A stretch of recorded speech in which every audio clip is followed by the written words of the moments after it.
je vous rappelle que initialement, au départ de la réforme, Orléans perdait son statut de capitale de région. Et vous imaginez les conséquences. Et donc ça a été une bataille lourde, et avec en face des jeux d'alliances improbables, avec une sorte de coalition. Sauf qu'on n'a pas fait Waterloo, on a fait Austerlitz. Ça, c'est un exemple. Ça, c'est un exemple de ce que je peux aider, ce sur quoi je peux aider. Il y en a d'autres. Il va y avoir un enjeu. Je l'ai dit, vous connaissez mes convictions, elles sont peut-être un peu tranchées, mais au moins elles ont le mérite d'exister. On ne pourra pas en rester à notre organisation territoriale telle qu'elle est. Il y a aujourd'hui, dans les projets de loi, le dispositif des métropoles. Orléans, comme quelques autres villes, comme par exemple Dijon, en sont exclus. On a déjà mené une première bataille. Vous en souvenez peut-être, à 2 voix près,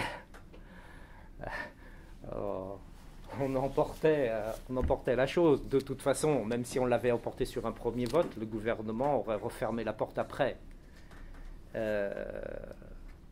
y a un deuxième moment là qui arrive avec la deuxième lecture. Le problème, c'est que je ne sais pas si je serai complètement en mesure de repasser des nuits sur le sujet. Mais je sais que ça ne va pas se jouer là. Je vous le dis, ça se jouera plus tard. Ça va se jouer l'année prochaine sans doute. Et là, il va falloir reprendre le bâton de pèlerin, il va falloir aller rouvrir les portes. Et pour rouvrir les portes, il faut connaître, il faut savoir. Et ça, oui, je sais faire. Et donc il va falloir convaincre, il va falloir obtenir, il va falloir batailler. Et c'est un statut qui est important. Je ne sais pas si on l'obtiendra. Mais nous serons peut-être avec Dijon, et si on ajoute évidemment la Corse avec Ajaccio, les 3 villes de France, capitales de région, qui n'auront pas accès au statut de métropole. Ça n'est pas possible. Il faut qu'on joue à armes égales. Bon, voilà un sujet. Tous ces sujets sont liés. Tous ces sujets sont liés. Il y a un sujet aujourd'hui qui semble en latence et qui pourtant est important et fondamental aussi. C'est tout ce qui a trait au Grand Paris et au développement des pôles de recherche autour de Paris. Bon, j'ai été président de la commission du développement durable à l'Assemblée nationale. Le thème du Grand Paris, le dossier du Grand Paris était dans ma commission. Pas besoin de vous expliquer que je le connais un tout petit peu, le sujet, et que je sais qui fait quoi là-dedans. Et je sais qui fait quoi. Ça peut aider. Voilà. C'est cette logique-là que je peux, sur laquelle je peux aider. Après, il est très clair qu'il y aura un nouveau maire avec l'équipe municipale, mais un nouveau maire, et que c'est lui qui pilotera et pas moi. C'est évident. C'est évident. Est-ce que vous continuerez à siéger au Conseil d'Allo ? Oui. Vous savez, comme je l'ai dit, je tourne une page. C'est un choix qui est difficile. C'est un choix qui est lourd. Encore une fois, ce sont en réalité 20 années et une quinzaine en tant que maire. Vous le sentez bien d'ailleurs. Et je crois qu'il y en a peu qui prennent ce type de décision. Je suis viscéralement attaché à Orléans. Et donc, je continuerai à défendre cette ville autant que je le peux. Et donc, l'agglo, la ville, tout cela est étroitement mêlé. Mais pas dans la logique de s'immiscer, surtout dans la logique juste d'aider. C'est tout. Vous avez ressenti une certaine forme d'usure du pouvoir ? J'ai surtout ressenti que j'avais une légère douleur. Ça, c'est surtout ce que j'ai ressenti. Et encore, heureusement que le SAMU était convaincant parce que je voulais absolument pas aller aux urgences. Mais pouvoir de conviction des médecins urgentistes et lié à une douleur présente mais néanmoins supportable ont fait que je me suis rallié à leur proposition qui finalement était la bonne proposition. Donc c'est ça le fait générateur. Usure, non, j'ai pas ressenti, je peux pas dire une usure. Il y a tout sur 15 ou 20 ans. Est-ce que l'un d'entre vous n'a jamais eu un coup de fatigue, un coup de ras-le-bol, un coup de tout ça? Bien sûr que c'est humain. Tout le monde là, dans n'importe quelle fonction, n'importe où. Bon, mais une usure, non, j'ai pas. Je me sentais pas usé, non. Non. Vous dites qu'il y a une page qui se tourne, ça a un caractère un peu définitif, c'est-à-dire qu'il n'y aura pas un retour plus tard? Non. Je suis pas. Oui, je sais que cette question. Alors, ça m'a surpris parce que c'est une question qui semble-t-il s'est posée. Mais c'est une parenthèse, il revient après, mais non. D'abord, il ne peut pas y avoir de. Enfin, à ce moment-là, pourquoi arrêter? Personne ne me l'a demandé. On pense à 2017 éventuellement. Et pourquoi à ce moment-là? Mais ça n'a pas de cohérence. Urbaine. Charles-Éric Leménion n'a jamais caché le fait qu'il y avait peut-être d'autres objectifs. C'est dans cela peut-être que. Mais pourquoi arrêter à ce moment-là? Pour reposer. Oui, c'est gentil ça. Ah, c'est vous qui prenez la décision. Mais et puis alors vous arrêtez et puis vous dites 2 ans plus tard finalement vous savez je reviens. Et vous avez ça en tête au moment où vous arrêtez, c'est absurde. Enfin, moi, je le considère comme absurde. On arrête ou on n'arrête pas. Moi, j'aime bien les choses claires, nettes. Voilà. C'est pas dans mon tempérament, c'est pas dans ma façon de faire. C'est pas du tout dans ma façon de faire. Donc, j'ai toujours défendu l'idée de cette réunion.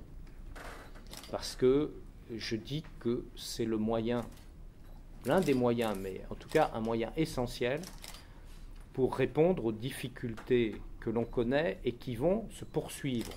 Je l'ai dit encore au dernier conseil, lors du vote du conseil du compte administratif, et Michel Martin l'a remarquablement comme d'habitude explicité, que la tension financière n'était pas passagère, que la ville était bien gérée, que nous avions fait par anticipation les choix qu'il fallait, et je crois que tout le monde le constate aujourd'hui, et que par même anticipation aujourd'hui de ce qui va arriver plus tard, il faut que nous allions vers ces regroupements, parce que c'est source de cohérence dans les projets, et c'est source d'économie dans le fonctionnement.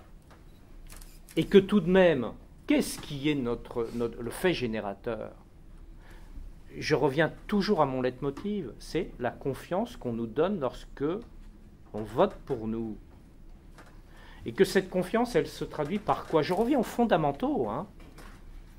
Mais il faut toujours y revenir. Cette confiance, elle se traduit par quoi? La capacité, le droit qui nous est donné de lever l'impôt. C'est-à-dire de prélever de l'argent qui est gagné par d'autres. Ça, c'est quand même un droit, c'est un droit extraordinaire. Et donc, il faut tout faire pour qu'on limite ce prélèvement. Alors, vous avez une logique politique qu'on connaît. On la connaît depuis 30 ans dans notre pays. Elle s'est accélérée depuis 2012. C'est qu'on remet des louches d'impôts en plus, parce qu'on ne peut pas faire autrement, et on refait de la dette en plus, c'est-à-dire de l'impôt pour les suivants. Ça, c'est irresponsable. C'est presque scandaleux. C'est même scandaleux. Cette manière intellectuelle de considérer qu'on se défausse du problème et qu'après tout, on est élu et donc on prélève l'impôt et on ne s'en soucie pas davantage. Le jour où il y aura cette révolution intellectuelle et morale. Dans la tête des décideurs politiques, on aura progressé. Donc moi, je ne joue pas à ce jeu-là. Donc je dis qu'aujourd'hui, par anticipation, pour la suite, il faut que cesse, je n'ai pas d'illusion, mais en tout cas que se limitent les petits égos, les petits pouvoirs, toutes les petites choses qui font couler le pays. Et qu'on ait un peu plus de hauteur de vue et d'ambition pour le pays et pour les gens qui composent ce pays. C'est juste ça la fonction politique. C'est juste ça. Et à partir de là, on peut faire autrement.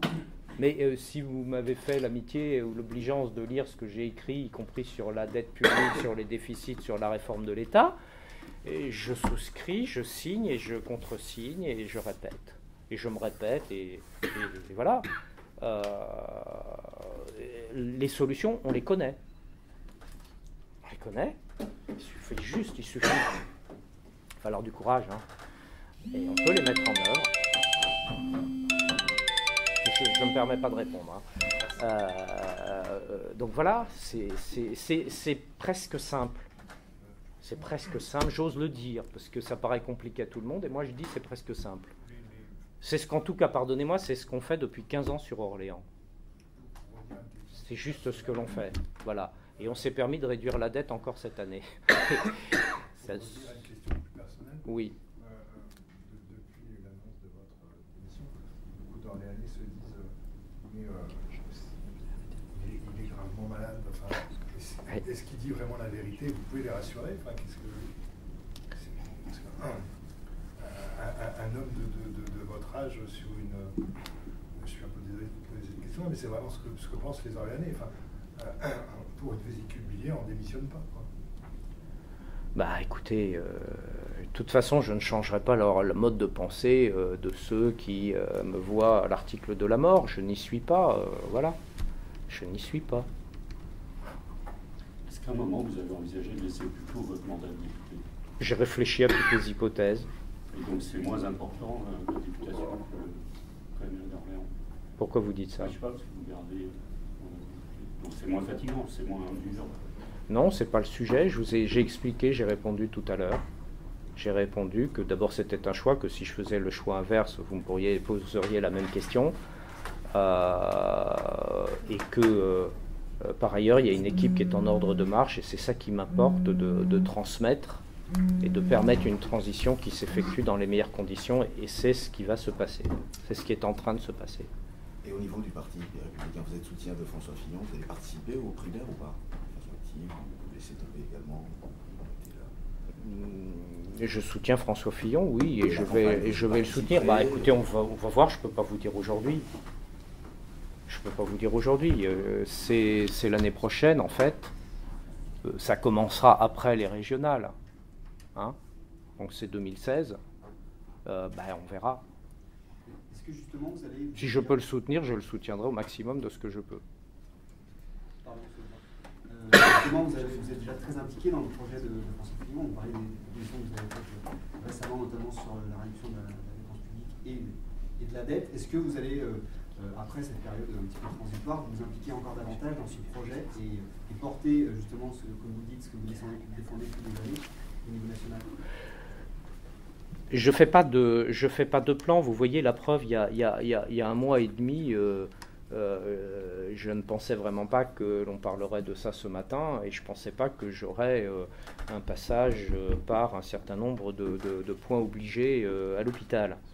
Donc voilà, vous savez, le fait on peut réfléchir à tout ça, je le dis, si je peux aider François, je le ferai au maximum. Voilà, je le ferai au maximum de ce que je peux, parce que je crois dans son projet. Je pense qu'aujourd'hui, de tout ce que j'entends, c'est le seul qui dit effectivement ce qu'il faut faire pour sortir la France de la crise, du marasme dans lequel elle s'englue. Voilà. J'ai du respect pour d'autres, mais je pense qu'aujourd'hui, il faut véritablement ce courage dans la réforme. Tout le monde le dit, personne ne le fait. Voilà. Et ça fait des années que ça dure. et que ça fait des années qu'on se délite tranquillement. Tranquillement, pas tranquillement, qu'on se délite. Tous les indicateurs le montrent. Bon, alors on continue comme ça, où on dit, voilà, on a la lucidité d'analyser la situation. François Fillon le fait, et on a le courage de proposer les mesures que l'on va prendre. Voilà, c'est ça la sortie de crise. Et ça, la France est capable de le faire, parce que c'est son histoire. Ça fait des centaines d'années qu'on procède de la même manière. On part dans les profondeurs et on ressurgit quand plus personne ne nous attend. Ben, aujourd'hui, plus personne ne nous attend, donc il est temps qu'on ressurgisse. Mais pour ça, il faut des politiques cohérentes. Et évidemment que je me navre tous les jours de la situation dans laquelle se trouve le pays. Ça, en tant que gaulliste attaché à la France, quand je vois l'incapacité à décider de quoi que ce soit, je suis consterné tous les jours. Je peux encore reprendre l'exemple dont on parlait à l'instant, la fameuse loi d'organisation territoriale. C'est devenu n'importe quoi, ce texte de loi. Il y a des mesurettes ici ou là, on ne sait même plus trop ce que ça va donner, tout mis ensemble. Voilà. Il y a des mesures simples et de bon sens qu'il faut prendre et qui d'ailleurs, en plus, ne seraient pas, j'allais dire, politiquement extrêmement risquées. Bah, silence, calme plat, encéphalogramme plat, on ne fait rien. Et on va repasser une deuxième lecture. Voilà, et tout ce que je vois en ce moment ne va que dans ce sens.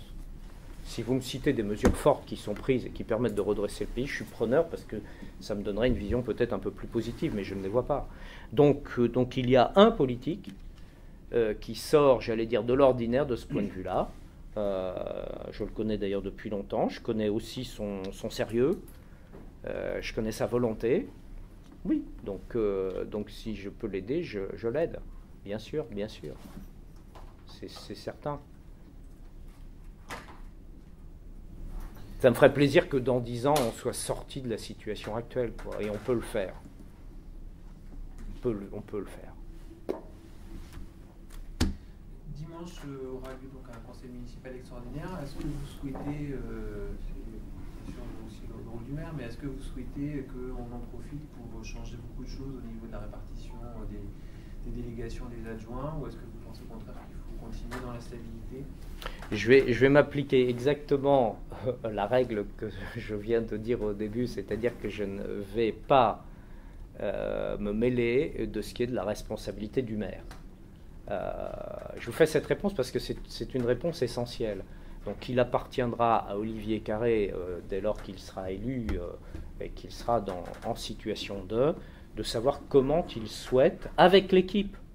Parce qu'encore une fois, ce n'est pas un nouveau qui arrive, inconnu. Ça fait 15 ans qu'il est premier maire adjoint, enfin presque 15 ans, mais c'est à lui, avec l'équipe, de voir les uns et les autres, d'en discuter et de savoir comment il souhaite procéder. Et si vous propose un poste d'adjoint, vous accepteriez ? Dans le sens de ce que j'ai dit tout à l'heure, oui. Si c'est pour pouvoir avoir des... comment dire, être en situation de défendre sur des sujets que je pense essentiels pour l'avenir d'Orléans. Vous comprenez, aujourd'hui, Orléans, c'est une des 13 capitales de région. Il n'y a plus 22 régions, il y a 13 capitales de région. Donc on fait partie normalement du top 13. Donc on est dans les villes comme Lille, comme Marseille, comme etc. Je ne vais pas vous citer les 12 autres. Il faut asseoir pleinement ce statut de capitale de région.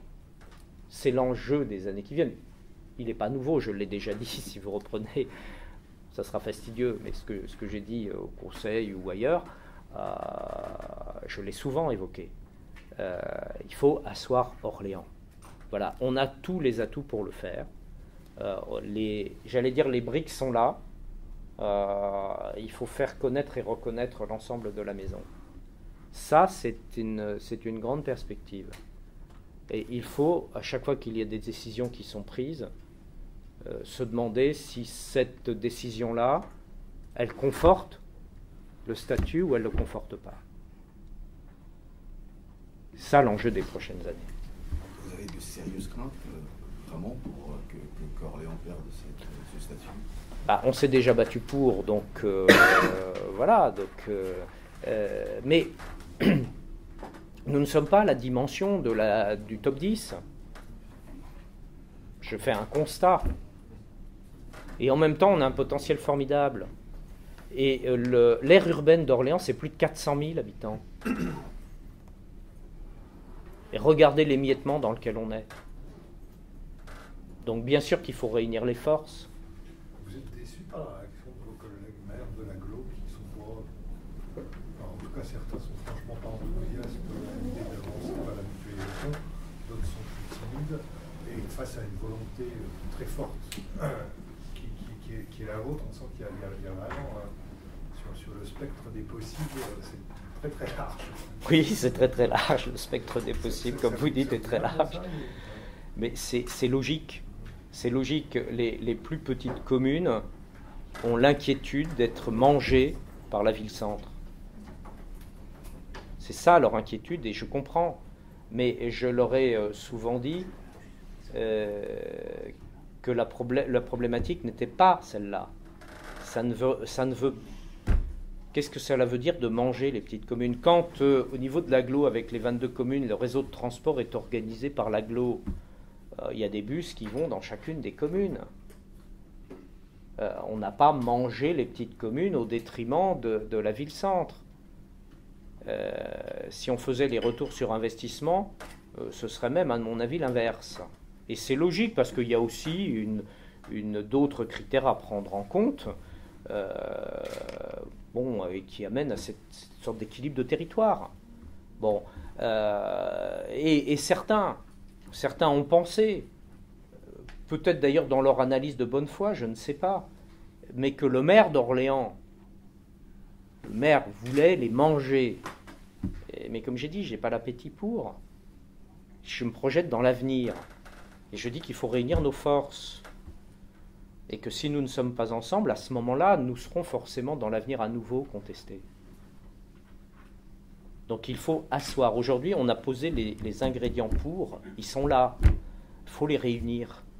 Il faut les réunir. Cette attitude de réticence, c'est hétérogène, mais c'est un des facteurs qui vous amène à prendre du champ comme ça ou pas? Oh non. Non, ça n'a vraiment rien à voir. Oh non, ça n'a rien à voir. Non. Non, parce que sinon j'aurais pris du champ depuis 14 ans. On parlait des réticences des petites communes, mais finalement les communes moyennes de l'agglomération ou les plus importantes sont peut-être pas les plus sensibles également au regroupement, et là peut-être pour des raisons différentes. Vous avez raison. Vous avez absolument raison. Et je peux poursuivre le raisonnement. C'est que même la ville-centre, elle a des réticences. Combien de fois je l'ai entendu en interne? Et tout le monde a des réticences. Tout le monde pour des raisons effectivement différentes. Je dis, écoutez, allez voyager en Chine. Voyez le monde.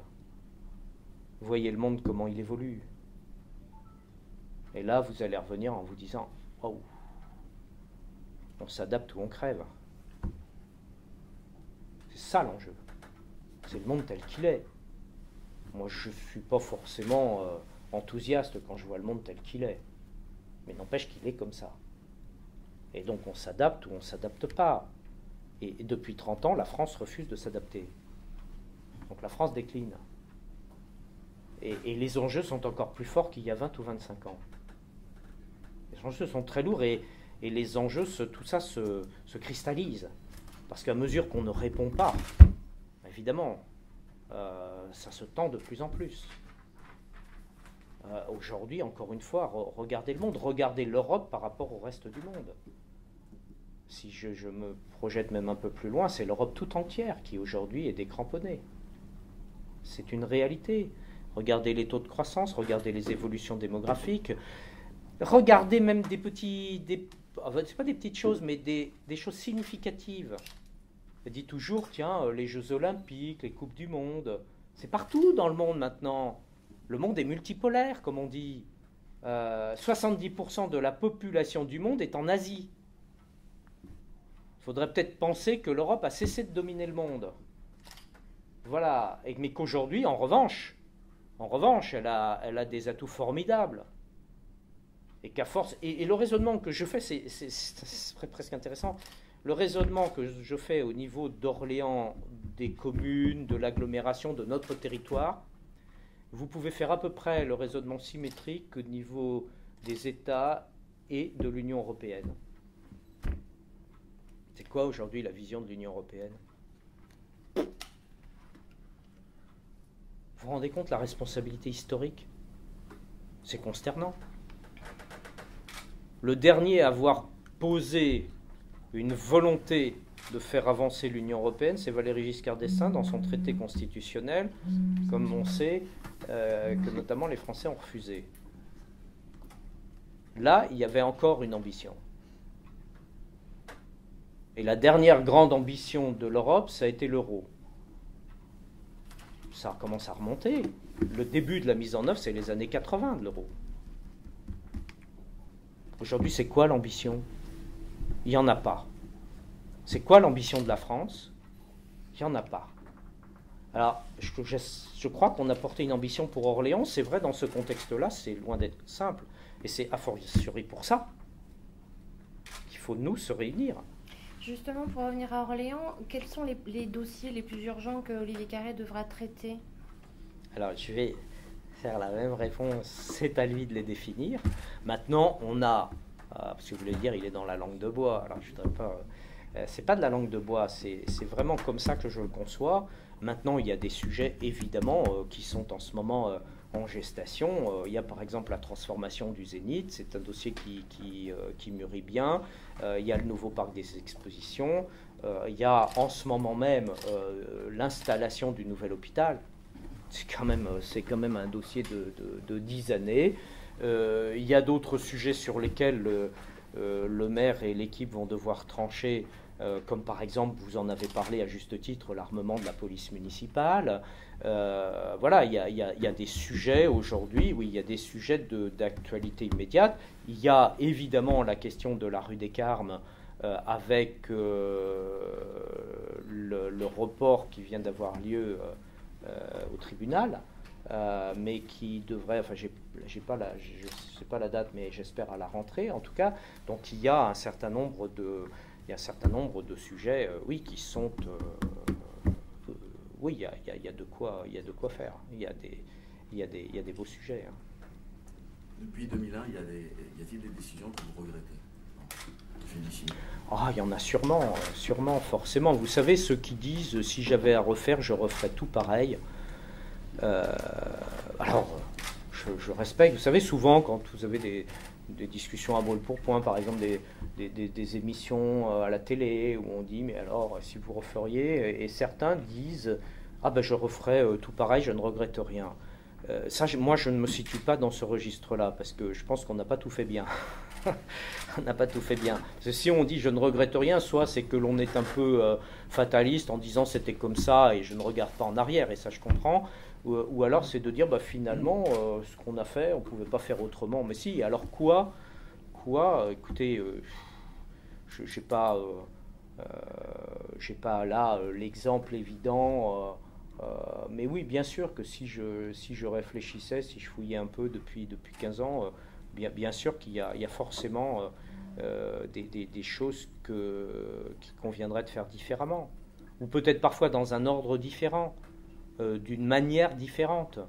À la fois sur peut-être des choses qu'on a faites et qu'on n'aurait peut-être pas dû faire, je ne sais pas, des choses qu'on n'a pas faites et qu'on aurait peut-être dû... Tiens, je vous donne j'ai un exemple qui me vient, où je regrette de ne pas avoir terminé ça. Vous allez vous dire, c'est peut-être pas l'exemple le plus important, et j'en conviens par avance, c'est pas forcément ce qu'il y a de plus important. Je ne sais pas hiérarchiser là comme ça à chaud, mais toute la N20 Nord.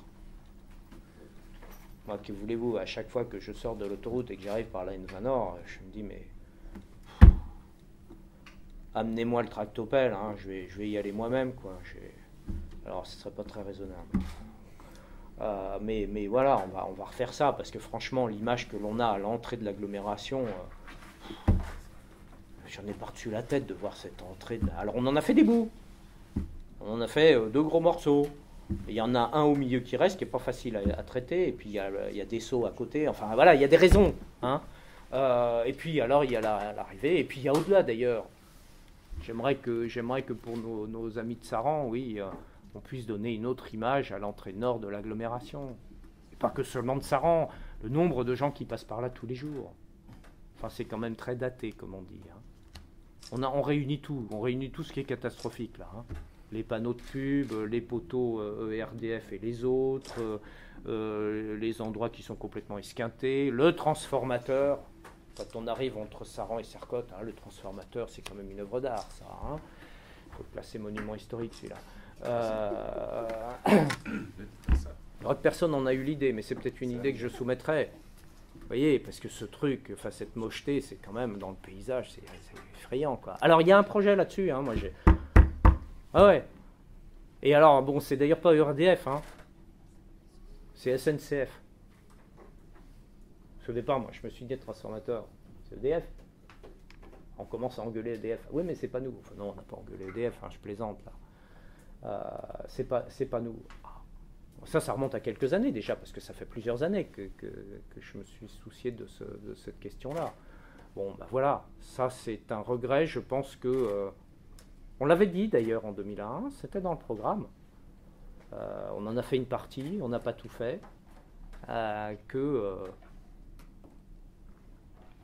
C'est vrai qu'il faut le terminer, ça. Si ça pouvait être terminé, là, oui.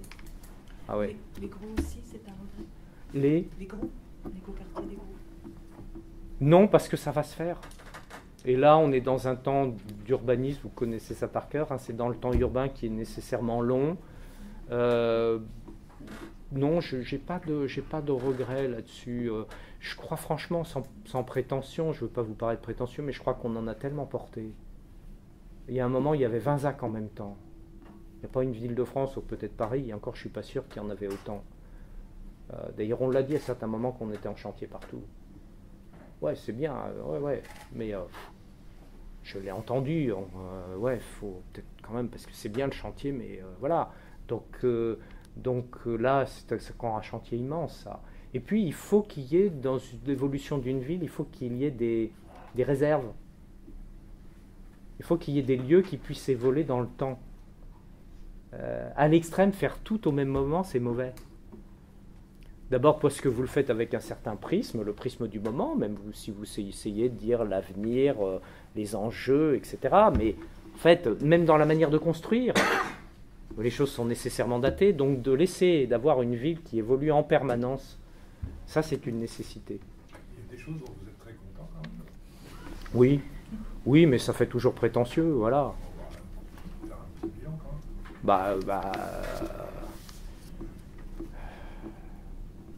même. Ce que je crois tout le monde dit, c'est la transformation de la ville dans son ensemble, à la fois le centre-ville et les quartiers de la ville.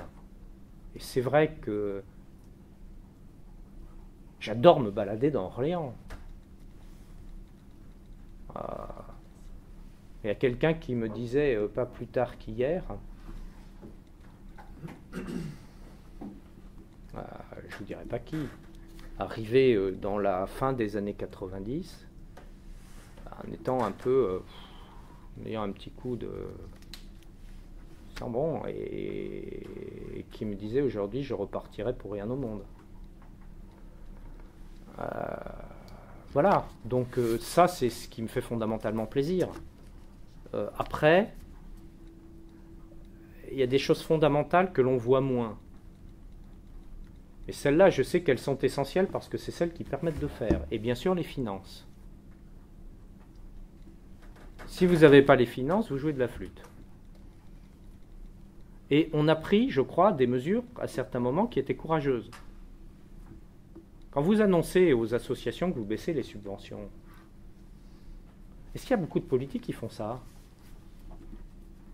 Évidemment, pour la réélection, hein, on se dit c'est embêtant, on va se fâcher.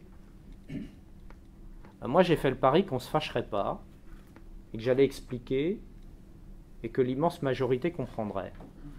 Et je crois que ça a été le cas.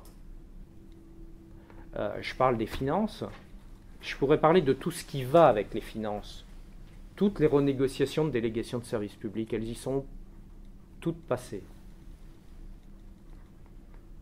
On ne mesure pas les économies. Moi, je les mesure, je sais les économies qu'on a pu faire. C'est en millions d'euros. C'est des dizaines de millions d'euros qu'on a économisés. Par des renégociations, parfois.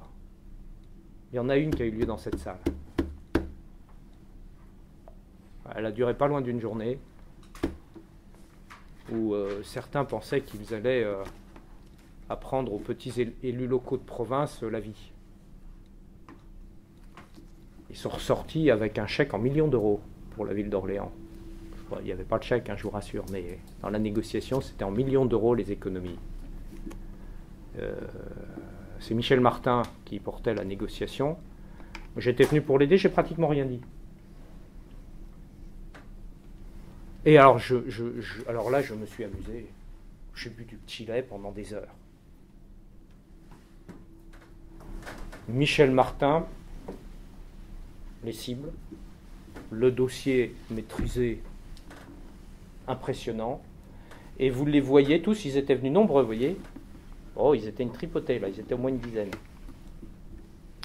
Et vous les voyez progressivement, au fil de la réunion, se tasser. Et à la fin, le grand patron qui était venu, disant, mais alors, est-ce que l'on peut résumer les demandes de la ville d'Orléans? Et Michel Martin Royal disant, oui, oui, vous voyez, j'ai fait un petit calcul. Vous devez tant à la ville. Et ajoutant, on va quand même pas se fâcher. Ah oui, ça fait beaucoup. Ah oui, quand même. On va pas reprendre tout le calcul, vous savez, je sais compter. Ah, et là, bon, ils sont repartis, et on a eu l'accord. Voilà, donc tout ça, ça se voit pas. Tout ça, ça se voit pas. Et là, vous pouvez avoir un maire génial. C'est plus le sujet. Il faut que vous ayez une équipe remarquablement compétente. Parce que vous n'êtes plus en train de discutailler le bout de gras. Vous êtes avec des gens dont c'est le métier, qui ont des années d'expérience, qui sont retaillés, qui font de la négo internationale et qui viennent vous apprendre la vie. Alors ça, c'est un exemple. Je cite Michel, je pourrais citer d'autres cas. Hein. Il y en a d'autres. Il y en a d'autres. Voilà. Donc il y a tout ça. C'est pas seulement de bien gérer un budget comptablement. C'est tout ce qui va avec. Et puis, il y a plein d'autres choses. Il y a des choses, moi, à titre personnel, qui m'ont... je ne vais pas vous faire la retape de tout le bilan. Hein. Voilà, chacun l'appréciera comme il l'entend. Mais c'est vrai que peut-être deux choses. L'ambiance de la ville. Une ville qui est animée, qui bouge, qui vit. Ça me fait plaisir. Avec ses limites aussi parfois. Hein. Quand on a eu à certains moments dans la rue de Bourgogne quand même des soucis de tranquillité, vous le savez bien, où toujours cet équilibre à trouver, mais quand même, voilà, ça vit, ça bouge. Et puis il y a certains sujets où je suis oui, heureux d'avoir pu faire telle ou telle chose pendant ces mandats. Je n'ai déjà parlé. Et à plusieurs reprises, je redonne l'exemple du CERCIL. Ça, vous n'êtes pas obligé de faire ce genre de choses. Mais voilà, pour moi, c'est important. Et ça, je crois que si on ne l'avait pas porté avec Hélène Moucharzet, et Catherine Mauroy d'ailleurs, dans les élus, qui a beaucoup investi sur ce sujet, c'était pas toujours facile. Il n'aurait jamais vu le jour, ce projet. Bon, il y a des choses qui marquent. Après, c'est plus personnel, c'est plus dans la logique du bilan. C'est pas voilà ce que vous avez fait pour la ville, ce qui est bien, ce qui est pas bien. C'est plus un bilan froid. Mais il y a des choses marquantes. alors vous allez dire que je suis dans mes vieilles lunes ou mais je m'en fous, hein. C'est ce que je ressens quand on a rendu hommage aux compagnons de la libération d'Orléans, quand le colonel Fred Moore est venu. Pour moi, ouais, c'était j'avais l'histoire devant moi, je vais prendre des grands mots, j'avais l'honneur de la France devant moi. Et ben ça, c'est un truc ouais, moi ça me marque terriblement. Et vous vous en souvenez, certains d'entre vous y étiez, oui, c'était impressionné par ça. Bon, c'est des choses, après, c'est pas forcément ce qui va, si on fait encore une fois un bilan froid, voilà, moi je donne des éléments plus personnels. Et cette image de ville sécuritaire dont on vous a affublé avec les caméras, les arrêtés, vous trouvez que c'est un peu exagéré ou vous en êtes fier? Je suis très fier du résultat qu'on a sur la sécurité. Ah oui, et je suis très fier du courage que l'on a manifesté à l'époque. Parce que c'est vrai qu'on en a pris plein la gueule. Ouais, mais n'empêche qu'aujourd'hui, c'est Orléans qui est la ville qui a la baisse de la délinquance la plus forte depuis plus de 10 ans. Ça s'appelle pour moi le courage politique. Voilà. Parce qu'on était convaincus de ça. Voilà, et on l'a fait. Et quand je dis qu'Orléans, c'est une ville animée, qui est sympa, qui bouge, pour reprendre votre formule que vous aimez particulièrement, j'ai pas l'impression d'une ville sécuritaire. Et on nous en redemande, et notamment en ce moment.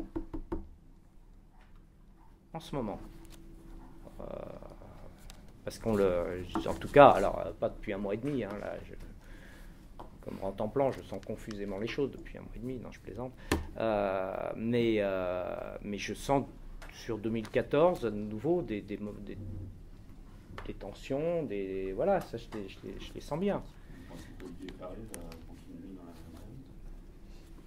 même veine? Je pense que de toute façon, oui, de toute façon, on a des engagements, hein, les engagements de 2014, et Olivier est le premier à vouloir honorer les engagements que l'on a pris. Et on a toujours dit que sur la sécurité, c'était un combat de tous les jours, que c'était jamais terminé, et que si on arrête, eh bien, la tendance revient. La tendance revient. Donc, oui. Je me rappelle, en 2001, vous parliez de référendums locaux que vous organiseriez sur l'armement de la police municipale. Pourquoi vous ne faites pas un référendum? Enfin, pourquoi vous ne demandez pas à Olivier Carré d'en faire? En fait, vous savez, c'est comme tout le monde, on évolue sur tout ça. Le référendum, c'était sur l'histoire du tramway, si je me souviens bien. Hein, voilà. Bon, et puis on ne l'a pas fait.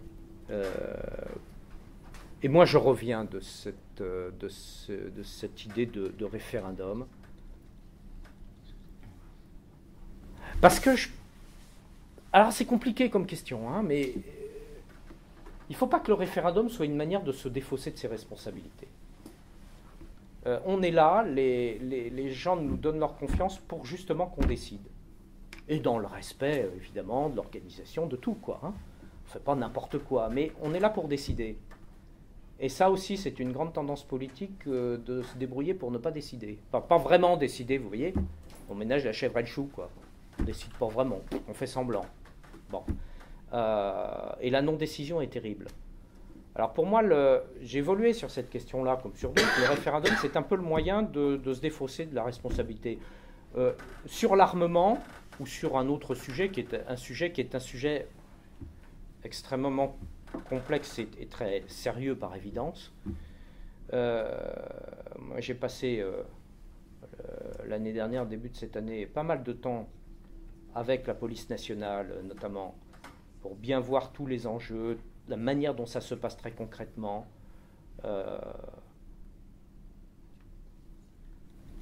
Pour pouvoir bien décider, il faut avoir tous les éléments. Vous ne pouvez pas mettre tous les éléments sur la place publique. Je suis désolé. Il y a des éléments qui relèvent de la sécurité. On ne va pas expliquer certaines choses. Parce que c'est donner des outils à ceux qui, justement, eux, sont dans l'illégalité ou dans la violence. Donc on ne va pas leur expliquer comment ça se passe. On ne va pas leur expliquer comment fonctionne une armurerie, par exemple. voilà. Donc, et puis après, il y a une autre question sur le sujet, c'est que vous avez finalement très peu de gens, par expérience, dans ce qu'on voit, très peu de gens qui se déplacent, et vous avez des lobbies d'influence. C'est-à-dire que ce n'est pas le peuple qui décide vraiment. C'est ce que j'appelle des lobbies d'influence, qui, eux, savent se mobiliser. Et quand vous avez... regardez le référendum qui a eu lieu, et c'est regrettable, vraiment, je trouve, du côté de l'Alsace, sur la fusion, qui était un très, très beau projet. Ce projet, il a été complètement biaisé par de la petite querelle politique, par des jeux subreptices des uns et des autres, et finalement, il y a eu peu de votants. Il n'y a même pas eu le... Je crois, de mémoire, je crois qu'il n'y a pas eu le quorum. Et finalement, les gens ne sont pas venus, alors que c'est un sujet fondamental pour eux. Mais ils ne l'ont pas perçu comme tel, parce qu'en plus, il était récupéré par la querelle politicienne. Bon. Donc, en fait, malheureusement... tant que les choses se passent de cette manière-là, je suis assez réservé. Et de plus en plus. Alors vous allez me dire, c'est pas totalement gaulliste. On a tous nos contradictions. Il y a un autre sujet, M. Grave, sur lequel vous êtes très impliqué, c'est le rayonnement d'Orléans, qui est porté actuellement par Martine Gréau, qui est en charge de la promotion du territoire, comme on dit. Est-ce que c'est un sujet... là aussi, dans lequel vous allez encore plus vous impliquer dans ce cas-là de cabinet? Non, encore une fois, je ne vais pas m'impliquer sur tous les sujets. Il y a une équipe avec des gens qui sont en poste, qui ont les compétences, avec les équipes administratives. On en parle peu. Mais moi, je les remercie chaleureusement, très sincèrement, et je leur tire mon chapeau. Parce qu'on a des gens d'un dévouement impressionnant. Impressionnant. Et donc, c'est à ces équipes de porter tout cela. Bien sûr qu'on est une équipe. Si Martine me demande mon avis sur je ne sais quoi, je ne vais pas lui dire, c'est Martine, je n'ai pas d'avis. Mais je ne vais pas me mêler de tout, parce que ça, je crois que c'est la pire des choses. C'est la pire des choses. Voilà, donc je serai... je vous ai dit, je crois que j'ai essayé de bien qualifier les choses. J'aiderai autant que je peux.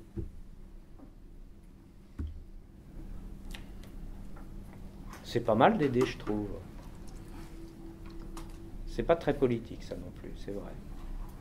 C'est pas la vertu la mieux partagée dans la vie politique. Ou alors on aide en général, au contraire, pour... Là, il y a des gens efficaces. Mais ça, c'est différent. Justement, ça va être difficile d'aider, entre guillemets, simplement, même si c'est quand on a décidé pendant 15 ans, logiquement, d'être simplement là en soutien. Est-ce que là aussi, vous l'appréhendez, vous y réfléchissez? Ça ne me gêne absolument pas. J'ai pas d'ego de ce point de vue-là, je crois pas. Vraiment pas. Je sais, ça peut étonner, ça peut surprendre, parce que il semblerait que ce soit pas très courant. Mais pourquoi la nature humaine serait obligée d'avoir cet ego hypertrophié, d'être je veux être le chef, sinon je n'existe pas? C'est quand même très puéril, au fond. Vous savez, un jour on sera tous morts. Ça, c'est une évidence. Mais non, mais personne n'a l'air de... Voilà. Donc, qu'est-ce qu'on aura fait, au fond? C'est ça la question. On aura passé son temps à emmerder le monde, ou on aura fait quelque chose d'utile? Au fond. Et la chose politique, c'est ça. C'est logiquement de faire quelque chose d'utile. Et alors, je n'ai pas d'illusion, je la connais trop, la vie politique, et je n'ai pas de leçon de morale à donner, je ne donne pas de leçons. Moi, je dis que je suis toujours étonné, oui, de ces égos hypertrophiés. J'ai beaucoup de défauts, mais je ne crois pas avoir celui-là. Donc, moi, d'être simplement là et d'aider avec une équipe avec qui j'ai vécu tout ce que j'ai vécu, ça ne me pose aucun problème. Avec d'autres, peut-être que je ne le ferai pas. Évidemment. Mais avec Olivier, vous parliez de Martine, Michel, etc. Ce sont des amis, ce sont des gens avec qui j'ai passé pratiquement 20 ans. Donc voilà, ça me pose aucun problème. Aucun. Olivier Carré a accepté d'emblée de reprendre le flambeau, ou il vous a demandé de réfléchir un petit peu, de prendre votre temps? Je connais très bien Olivier. On a une grande proximité, une grande complicité. Donc je subodorais à peu près la manière dont il pouvait réagir. Donc je lui ai dit que cette décision de toute façon était prise et que la décision n'avait plus lieu, pardon, là c'était un petit peu autoritaire, il n'avait plus matière à être discutée. Et donc je cessais et que la bonne solution, à tout point de vue, était que ce soit lui qui prenne la suite pour toutes les raisons que l'on sait. Vous avez décidé ça quand? Je ne l'ai pas décidé un beau matin ou un soir. Pas tout de suite après l'opération, parce que là, d'abord vous êtes quand même un peu fatigué, puis vous êtes dans un autre monde. Ah bien, vous pensez à tout ça. Moi, comme je l'ai dit, je pensais au départ au fait de Jeanne d'Arc. Ça va vous faire sourire, ça paraît peut-être bête, hein, mais et mon grand problème, c'était de dire que je ne pouvais pas être absent. Voilà. Ensuite, c'était quand j'ai compris que de toute façon je ne pourrais pas être là, c'était justement de prévenir Olivier pour lui dire je te fais une petite surprise, et ça c'est la surprise là, le 7 et le 8 c'est toi qui t'y colle. Bon, et puis après, bon bah vous avez le temps un petit peu du mûrissement, et vous vous dites en fait comment on fait là. Comme j'ai dit, je suis pas à 200%, je fais comment? J'attends que ça aille mieux, je fais une pause, je fais quoi? Et puis vous vous dites que de toute façon ça peut pas continuer, ça peut pas fonctionner comme ça. Je peux pas dire à l'équipe, bah vous savez, bah non, bah écoutez là, cette semaine là je suis pas là, vous me reposez, je suis pas là, donc démerdez-vous. C'est pas honnête. Donc ça vient progressivement. Puis après vous réfléchissez à toutes les questions que vous m'avez posées. Pourquoi ça, pourquoi si, comment, etc. Puis vous vous dites que... Lors du dernier conseil municipal, vous aviez déjà pris votre décision ou pas? Oui. Je fais des cachotteries. Mais est-ce que vous n'êtes pas dit, après il n'y a jamais de bon moment pour partir, mais est-ce que vous n'êtes pas dit qu'en ce moment c'était pas forcément le bon moment, eu égard certaines polémiques en cours comme le relais orléanais ou un début de mandat qui était marqué par les restrictions budgétaires plus que par les projets structurants? Est-ce que vous n'êtes pas dit, c'est pas le bon moment, je vais essayer de continuer un peu pour le temps de sortir de cette période-là avant de lâcher la main? J'ai pas du tout cette vision-là, au contraire, l'inverse.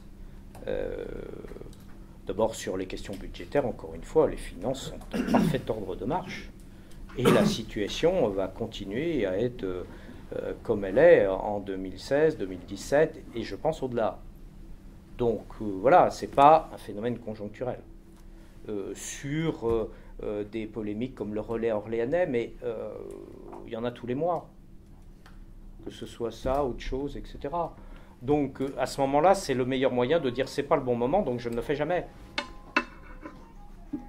Donc il y a un moment, au contraire, je me suis dit que l'équipe était en ordre de marche, que les élus étaient bien positionnés sur leur domaine, que les compétences étaient là, que l'on avait depuis le début du mandat quand même considérablement réorganisé en interne ville, agglomération avec les communes, que tout ça était sur les rails, que les projets et les projets structurants étaient effectivement eux aussi sur les rails, donc qu'au contraire, et qu'il y avait du temps derrière, qu'il y avait du temps sur le mandat justement pour asseoir les choses, pour le faire sereinement. Que justement, il n'y avait pas un enjeu dans 6 mois ou dans 3 mois, ou voilà, qu'il y avait la durée fondamentale. Donc il y avait la durée. Donc au contraire, c'était, et vraiment je le pense encore plus maintenant, que c'était un bon moment. Alors on peut dire qu'il n'y a pas de bon moment, on est d'accord, mais en tout cas que ça ne crée pas de... Ça n'allait pas créer de risque de difficultés, d'éclatement, de je ne sais quoi. La malédiction du troisième mandat, vous y croyez maintenant? Non, puisque je vais avoir l'outrecuidance de dire que j'ai été élu 3 fois. Donc on a brisé la malédiction. Et à aucun moment vous êtes dit, bon, l'été arrive, c'est quand même une période, même si elle... si, je me suis dit vivement que l'été arrive. Et après, en septembre, voilà, on remet les choses en ordre et on voit où on en est. Non, parce que, encore une fois, de reporter les choses, il y a des moments où il faut savoir décider. Et je pense que j'ai raison de le faire. Alors vous allez vous occuper à quoi? J'ai quand même deux, trois choses à faire. D'abord, comme l'a dit Florent Buisson, je vais essayer de profiter de l'été. Bon. Bah, j'allais dire, et ça va vous étonner parce que c'est pas mon tempérament, mais le moins possible. Bon, ce que d'ailleurs je n'ai pas commencé à faire. Il faut reconnaître. Donc je le dis, c'est une projection, c'est peut-être de l'ordre du fantasme, mais en tout cas, ouais, franchement, de pouvoir... alors, souffler, j'ai déjà soufflé, mais voilà. Moi, de prendre un autre rythme. De changer de rythme. Bon. J'espère pouvoir regarder un peu le Tour de France. Allez. J'adore le Tour de France. Au niveau médical, vous en êtes où? Vous êtes suivi? Eh bien, au niveau médical, le chirurgien m'a interdit de faire le Tour de France. Bah, il a raison, je crois. Et là, alors il m'a dit tout ce qui est dopage et tout, on arrête tout. Non, c'est du 2e degré, hein, on est d'accord. Il m'a dit non, ça, pas de Tour de France. Et là, j'étais au bord du désespoir. Plus sérieusement, c'était quoi la question? Est-ce que vous êtes suivi? Est-ce que vous continuez? Un petit peu. Bah, un petit peu. Voilà. Les équipes médicales étaient vraiment adorables. Donc ça me fait plaisir de les revoir régulièrement, de temps en temps. C'est très gaulien comme posture. Merci, ça me touche. Qu'est-ce qui serait de nature, par exemple, d'ici 2 ans, à vous faire revenir sur la scène locale au premier plan? D'abord, encore une fois, j'ai l'impression d'être enterré et tout. C'est pas tout à fait le cas quand même. Je me permets de donner ce point factuel. Voilà, je suis député, donc je réduis la voilure, mais je continue aussi, et je vais continuer, en tout cas j'espère. Après, qu'est-ce qui me...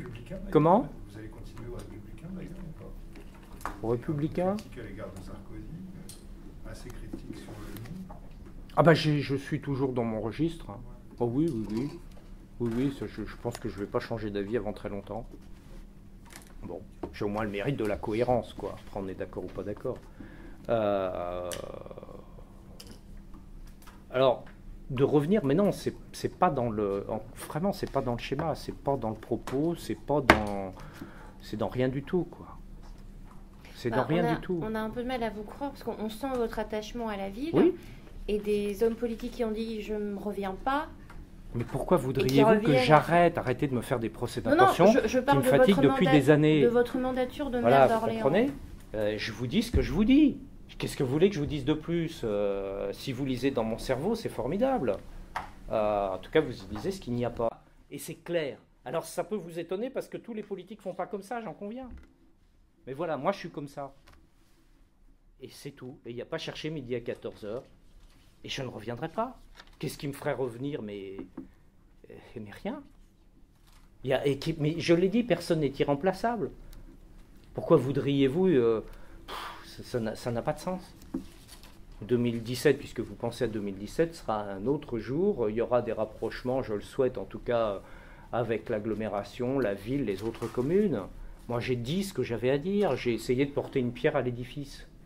Et puis d'autres amèneront leur pierre à l'édifice. C'est comme si on était, comme si on était irremplaçable, mais c'est pas mon. C'est pas ma manière de voir les choses. Je ne sais qu'on fait que passer. C'est peut-être parce que j'ai beaucoup travaillé sur les questions spatiales.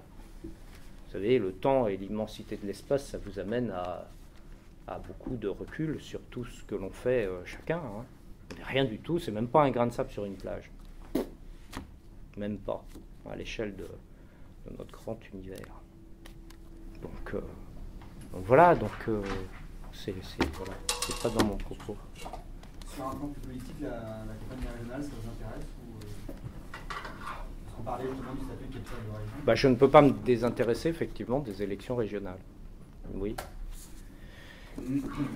Oui. Et il est clair, tout le monde sait que je soutiens la candidature de Philippe Vigier, pour le dire clairement. Oui, ça aussi c'est clair. Vous êtes content là? Je suis content? Bon. A priori, c'est calé. Je le souhaite, je l'espère. J'ai dit ce que j'avais à dire sur le sujet. Je pense qu'il faut quelqu'un qui réunisse, quelqu'un qui porte un projet, quelqu'un qui connaisse bien la région et qui soit crédible dans la fonction de président de région. Et il en pense quoi d'Orléans, capitale régionale? Il n'en pense que du bien, puisque dans l'hémicycle, il avait, par ses interventions, contribué, notamment du côté de l'UDI, faire en sorte que les solutions nous soient favorables. Donc c'était un renfort appréciable. À un moment, vous savez, on n'est pas forcément toujours très très nombreux. Voilà. Bon, mes bons amis. Ça va? Allez. Peut-être à dimanche.